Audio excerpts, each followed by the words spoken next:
Hi friends, ఇవాళైతే నేను ఒక healthy and tasty కర్రీని అయితే మీకు షేర్ చేస్తున్నాను. ఇది వంకాయలతో చేసిన కర్రీ అనమాట. కర్రీ కోసం వంకాయలు, పచ్చిమిరపకాయలు, టమోటోలు, ఉల్లిపాయ ఇంకా వెల్లుల్లిపాయలు అయితే తీసుకోండి.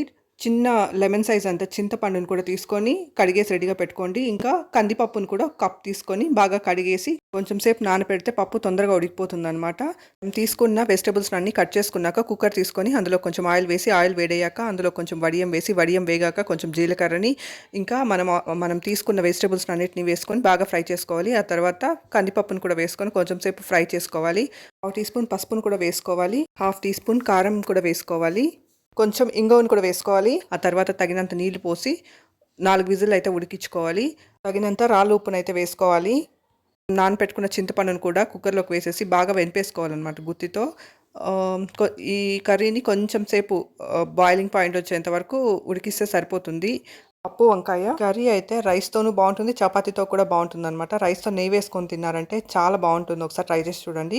కొత్తిమీర ఉంటే సన్నగా కట్ చేసుకొని వేసుకున్నారంటే ఇంకా చాలా బాగుంటుంది. Thank you for watching my video. Thank you. Please subscribe.